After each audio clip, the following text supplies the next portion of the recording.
3 relatos verdadeiros de histórias de terror perturbadoras de sozinho em casa. Mas antes, se inscreva no nosso canal e ative o sininho das notificações. E também compartilhe esse vídeo nos seus grupos de WhatsApp e Facebook para que mais pessoas possam assistir.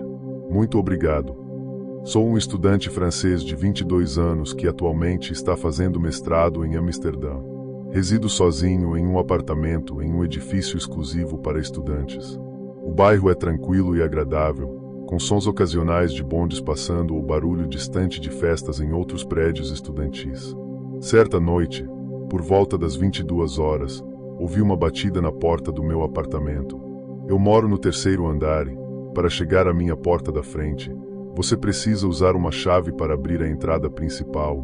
Depois, outra chave para abrir a porta do meu corredor. Isso significa que apenas pessoas com uma chave podem entrar. Se alguém quiser visitar, pode me ligar ou tocar a campainha, e eu abrirei a porta para elas. Essa medida adiciona uma camada extra de segurança ao nosso prédio, garantindo que apenas pessoas autorizadas possam acessar nossos andares. Em um dia comum, quando ouço alguém batendo na minha porta, costumo abrir sem pensar muito, se é o meu senhorio fazendo uma verificação ou um vizinho pedindo algo. Geralmente, me sinto seguro no meu prédio e posso cuidar de mim mesmo, se necessário. No entanto, desta vez, por algum motivo, tive uma sensação desconfortável. Não era que eu sentisse um perigo imediato, mas algo parecia estranho. No início, não fiz nada, pois imaginei que a pessoa iria embora. Tinha acabado de finalizar minha tarefa e queria um pouco de paz, mas as batidas não cessaram. Fiquei parado, pensando que elas logo parariam e eu poderia finalmente relaxar depois do meu trabalho árduo. No entanto, as batidas continuaram por uns bons 30 segundos. Então, decidi me manifestar e disse olá. A voz respondeu em inglês, afirmando que era do Uber Eats. Pareceu esquisito, porque a maioria das pessoas aqui geralmente fala holandês e eu reconheci as vozes de quem mora no meu andar. Não era um vizinho ou meu senhorio. A pessoa alegou ser do Uber Eats, mas o problema é que eu não havia solicitado nada do Uber Eats naquele dia. Isso me deixou um pouco confuso, e a voz soou estranha, como se alguém estivesse pregando uma peça ou um vizinho tentando me enganar. Era uma voz profunda, talvez de alguém em torno de 40 anos, e definitivamente parecia uma pessoa que fuma bastante. Eu disse que não pedi nada e que poderia estar com o endereço errado. Mas, alguns segundos depois, as batidas continuaram, e a mesma voz disse: "Estou certo de que você fez, tenho um pedido em seu nome." Isso me fez entrar em pânico. Olhei ao redor e peguei um taco de beisebol para o caso de ele tentar arrombar a porta, pois as batidas estavam ficando mais altas e intensas. Verifiquei se a porta estava trancada. Para meu horror, eu estava a apenas 10 centímetros de distância dele. Minha porta da frente era a única coisa que o impedia de entrar. Felizmente, a porta não abriu por fora sem uma chave, embora não estivesse trancada. Então, dei um passo para trás e perguntei novamente qual era o nome. Ele pareceu estar pensando por alguns segundos. Então, houve outra batida forte. Parecia que ele estava realmente bravo e frustrado. Depois de alguns minutos, ele desistiu e desceu as escadas de emergência ao lado do meu apartamento. Os passos eram muito altos e parecia que a pessoa estava com muita pressa. Eu não tinha certeza do que ele queria ou o que poderia acontecer se eu abrisse a porta. Ainda não entendi como ele passou pelas 2 primeiras portas. Então, pensei que, se ele tentasse bater em outras portas antes da minha, compartilharia o incidente no grupo do WhatsApp do nosso prédio, perguntando se mais alguém tinha visto algo em comum. Porém, descobri que ninguém havia testemunhado algo suspeito e ninguém abriu a porta para mais ninguém. Tive sorte que meus instintos me alertaram para não abrir a porta. Há 3 anos, minha esposa e eu adquirimos nossa primeira casa na parte chique da cidade e escolhemos um lugar perto da casa da minha mãe, já que ela está sozinha desde que meu pai faleceu. Minha mãe nasceu na África do Sul, antes de haver uma vacina para a poliomielite, e foi afetada pela doença. Ela não consegue mover as pernas, então usou muletas ou cadeira de rodas durante toda a vida. Minha esposa e eu realmente queríamos uma casa perto da dela para que pudéssemos visitá-la com frequência e cuidar dela. Também queríamos garantir que ela pudesse ser independente e fazer suas próprias coisas sem sentir que estamos sempre observando-a. Eu sempre me preocupava com algo acontecendo com minha mãe, então me sentia melhor sabendo que poderia ir rapidamente até a casa dela para ajudar, não importando se fosse um problema pequeno ou grande. Mas, uma noite de verão em 2019, algo ruim ocorreu, para o qual eu não estava preparado. No meio do verão, levei minha mãe ao aeroporto enquanto ela estava indo para a África do Sul visitar sua irmã e meus primos, já que meu irmão mais velho mora em outra cidade e eu moro perto. Assumi a tarefa de cuidar da casa dela enquanto ela estava fora, então fiz questão de visitá-la 2 vezes por semana. Virou minha rotina regar as plantas, pegar a correspondência, checar a secretária eletrônica e fazer todas as coisas habituais que precisam ser feitas em uma casa. Eu queria ter certeza de que tudo estava em ordem para quando ela voltasse para casa. Felizmente, 1 ano atrás, consegui um sistema de segurança para a casa da minha mãe. É como ter um assistente que fica de olho nas coisas, mesmo quando eu não estou lá. Configurei para que eu possa usar meu celular para ver o que está acontecendo na casa dela a qualquer momento. Se uma janela ou porta for aberta, ou se algo dispara o alarme, meu celular me avisa imediatamente. Certifiquei-me de colocar tudo em segurança, exceto câmeras, e mais tarde na história eu me arrependerei de não tê-las. Na minha própria casa, tenho câmeras em todos os lugares, dentro e fora. Elas vigiam tudo, desde minha motocicleta na garagem até meu cachorro cochilando na sala de estar. Avançando 1 mês, terminei o trabalho, fui à academia, assisti a um filme com minha esposa e me preparei para dormir. Nada de anormal até agora, certo? Mas, logo depois das 2 horas da manhã, meu celular começou a fazer barulho. Pensei que poderia ser um e-mail ou algo do Instagram, então ignorei. Eu realmente valorizo meu sono, pois costumo dormir cerca de 5 horas por noite. Depois que comecei a cochilar, meu celular continuou fazendo barulho repetidamente. Minha esposa acordou e disse para desligar, pois estava tentando dormir. Ela sempre me provoca por manter o volume alto à noite, mas eu faço isso só em caso de emergência ou se minha mãe precisar de nós. Estou feliz por não ter desligado o volume porque, quando tentei verificar as notificações, de repente, me ocorreu que era como um carro batendo na minha sala de estar. Recebi um monte de mensagens do sistema de segurança na casa da minha mãe. Naquele momento, a empresa que monitora o sistema ligou para o meu celular. Atendi e uma senhora me informou que o alarme da casa estava disparando porque o detector de movimento no porão detectou movimento várias vezes. Então, ela disse que enviou seguranças para verificar a casa da minha mãe e ter certeza de que estava tudo bem. Enquanto eu estava no telefone com a moça, verifiquei a mensagem novamente do sistema de segurança. Eu podia ver o que ela estava me dizendo. Também olhei para as fechaduras das portas da minha mãe e o sistema disse que estavam todas trancadas. Sem olhar mais, de repente, eu entendi que alguém ou algo estava dentro da casa agora mesmo. Lembre-se de que fui acordado de repente do sono e informado que talvez alguém tenha invadido a casa da minha mãe. Eu ainda estava meio sonolento e não tive tempo de limpar a névoa da minha mente. Por isso, tirei conclusões erradas e pensei que minha mãe poderia estar em perigo. Eu rapidamente saí da cama e corri para a garagem. Só parei para calçar os sapatos e pegar as chaves do carro. Foi bom eu estar de pijama, porque era uma noite fria. Não parei para pegar uma camisa, jaqueta ou qualquer tipo de arma que eu tivesse. Estava com pressa para chegar à casa da minha mãe. Felizmente, eu tinha uma lanterna forte no meu carro, como as que a polícia usa, que eu costumo levar para explorar a cidade. Então, peguei a lanterna, coloquei no meu colo, liguei o carro e pisei no acelerador rapidamente. Fui muito mais rápido do que o limite de velocidade no bairro, tentando chegar em casa com urgência. Quando cheguei à casa da minha mãe, vi que todas as luzes ainda estavam apagadas, exatamente como eu as havia deixado. O alarme estava tão alto que doeu meus ouvidos. Pessoas de casas próximas começaram a sair, mas não havia carros de patrulha de segurança à vista.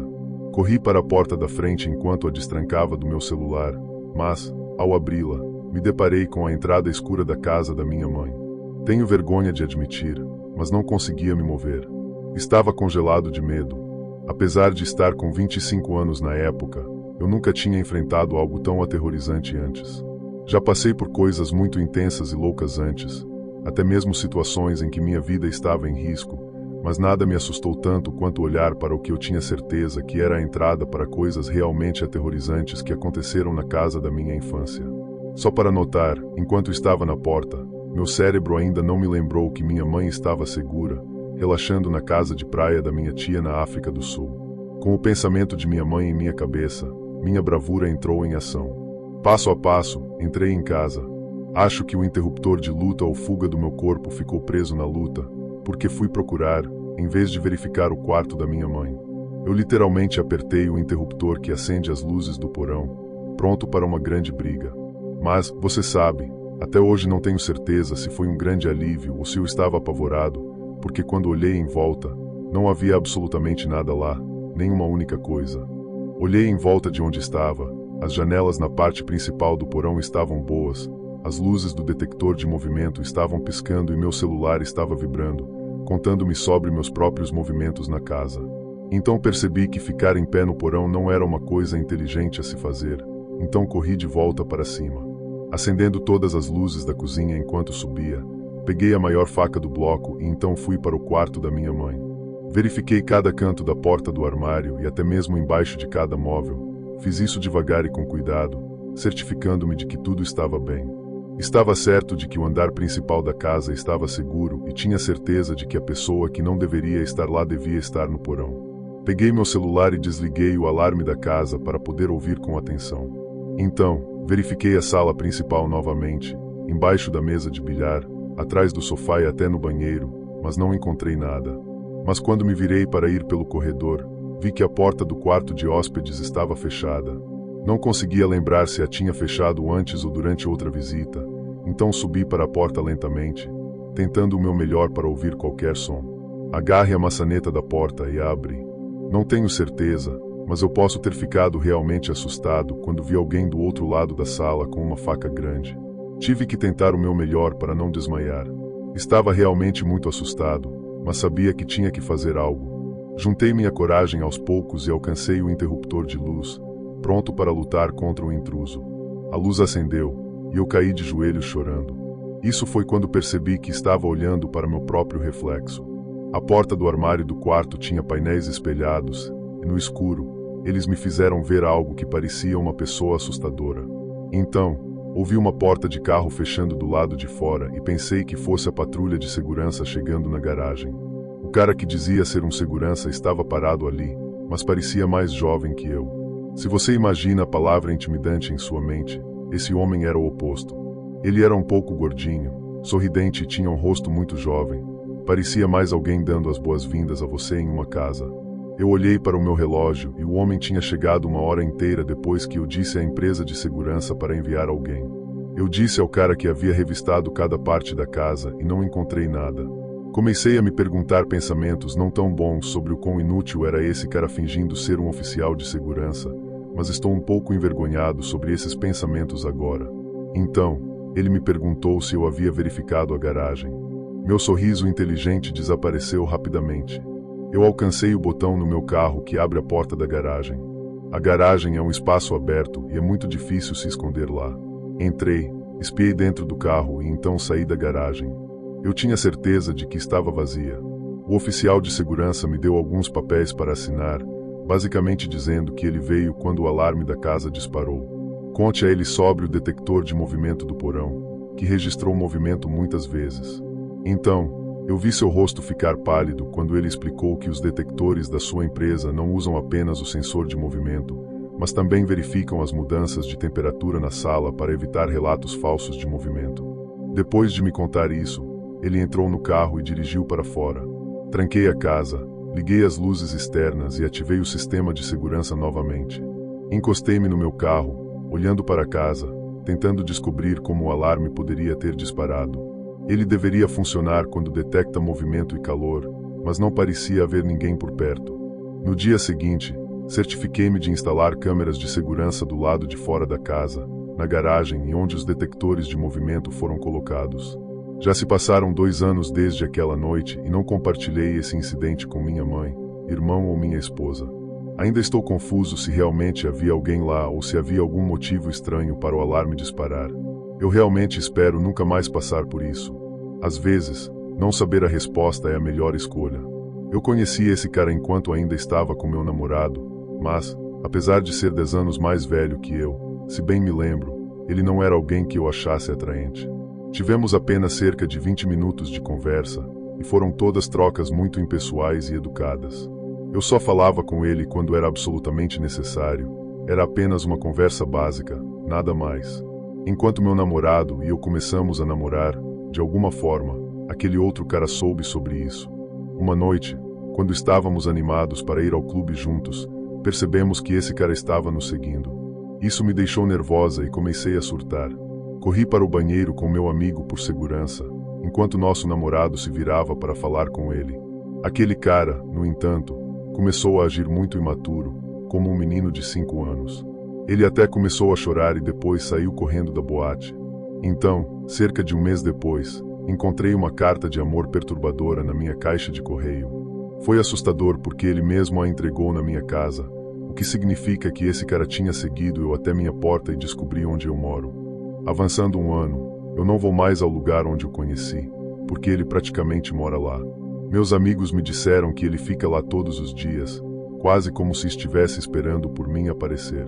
Nos mudamos depois de um tempo. Durante aquele verão no novo lugar, comecei a notar aquele cara no shopping. A princípio, pensei que fosse apenas uma coincidência, mas então um dono de loja que conheço bem me disse que o cara estava me seguindo e até se escondendo quando eu me virava, o que realmente me preocupou. Então, compartilhei toda a história com o dono da loja. Ele também estava preocupado e prometeu contar aos outros donos de lojas sobre a situação. Ele também me garantiu que chamaria a segurança da próxima vez se visse aquele cara assustador me seguindo. Agora, eu tenho meu primeiro perseguidor profissional em tempo integral e meu namorado e eu não tínhamos a mínima ideia do que fazer. Minha família estava perdida e estávamos super preocupados, pois a polícia não podia fazer muito, já que esse cara não estava fazendo nada prejudicial na época. Já fazendo há mais de 2 anos e as coisas estão difíceis. Eu não quero trabalhar como garçonete, embora eu realmente precise do dinheiro, porque sei que ele descobriria onde eu trabalho e ficaria sentado lá o dia todo e à noite, só me observando. Tento não trabalhar perto do lugar onde conheci esse cara, especialmente no centro da cidade. Ir ao shopping sozinha é uma não opção para mim agora. Eu sempre levo meu namorado comigo. Há supermercados e cafés específicos que eu evito porque sei que ele fica lá esperando me ver. É perturbador, porque eu nem sei o sobrenome dele, mas ele tem um estranho controle sobre onde posso ir ou não. Eu realmente queria poder sair da cidade, mas não é fácil. Mesmo que eu conseguisse ir um pouco, onde mais ele sabe. Meu primeiro e último nome e tudo que eu sei sobre ele é seu primeiro nome e sua aparência. É meio assustador porque ele poderia me encontrar facilmente. A situação pode ficar ainda mais arriscada quando eu terminar a universidade, pois estou almejando uma posição de ensino e eles colocam todas as suas informações na internet. Isso me deixa preocupado com minha segurança e o que ele pode fazer. Eles têm que fazer isso para que os alunos possam ver. Ele pode vir às minhas aulas ou palestras abertas, sentar e fingir ser um estudante, mas eu realmente espero que isso nunca aconteça. Tudo bem, era minha vez de sair com meus filhos no Halloween no ano passado. Minha esposa fez isso e nós trocamos todo ano. Meu filho tem 7 anos e minha filha tem 9, e eles ficaram super animados, todos vestidos com suas fantasias legais. Eu costumo ficar na rua de olho neles enquanto eles correm de casa em casa atrás de doces. Depois de cerca de 30 minutos de caminhada, chegamos a um lugar muito bom para comprar muitos doces, uma rua movimentada em nosso bairro. Havia tantas decorações e coisas legais nos quintais das pessoas. Então, eu me distraí um pouco e não estava prestando muita atenção nos meus filhos. Poucos minutos depois, eles voltaram de uma casa com outra garota que tinha quase a mesma altura da minha filha, mas o interessante é que ela tinha uma máscara caseira muito estranha, que parecia ter sido feita de algum tipo de papelão ou material semelhante. Minha filha perguntou se sua nova amiga poderia ir junto para pedir doces. Eu disse que sim, então fomos todos juntos como um grupo. Eu não sabia muito sobre a garota, mas imaginei que ela pudesse ser uma amiga da escola ou de algum lugar. Nós caminhamos, ao notar um homem muito alto nos seguindo. Ele era grande e comecei a me sentir um pouco desconfortável. Não conseguia descobrir se ele estava apenas curtindo as decorações ou se havia outra coisa acontecendo. Ele tinha uma máscara que parecia um gato bravo, que meio que me deu arrepios. Então, pensei que ele poderia ser o pai da menina, então tentei começar uma pequena conversa com ele. Eu disse algo como tempo bom, hein? Mas ele não respondeu, apenas ficou lá me encarando com aquela máscara de gato assustadora enquanto nossos filhos subiam as escadas para a próxima casa. Tentei ignorar, pensando que talvez ele não fosse uma pessoa muito falante. Perguntei novamente, dizendo: Ei, essa é sua filha? Ele apenas balançou a cabeça, mas ainda não disse nada. Pensei que talvez ele simplesmente não gostasse de conversar, então parei de tentar conversar com ele. Continuamos por mais 15 minutos, indo a casas diferentes e coletando mais doces. Meus filhos vieram até mim e disseram que queriam ir para casa. Isso me surpreendeu, porque não tínhamos saído por muito tempo e suas bolsas estavam apenas um terço cheias. De qualquer maneira, eu disse ok. Acenamos adeus para o homem com a máscara de gato e sua filha, então começamos a ir para casa. Mas o mais estranho foi que, quando olhei para eles, estavam ali, parados, nos encarando. Eu verifiquei mais uma vez quando viramos a esquina e eles ainda estavam ali, parados, sem se moverem. Nesse ponto, decidi perguntar aos meus filhos, então, quem era aquela garota? Minha filha olhou para mim com um olhar realmente confuso no rosto e respondeu: Ela é sua amiga. Minha filha parecia muito confusa também. Fiquei intrigado porque não reconhecia a garota e parecia estranho que minha filha pensasse que ela era minha amiga. Perguntei o que ela queria dizer com isso e descobri que a garota com a máscara de papelão tinha vindo até meus filhos e disse à minha filha que ela era uma amiga minha.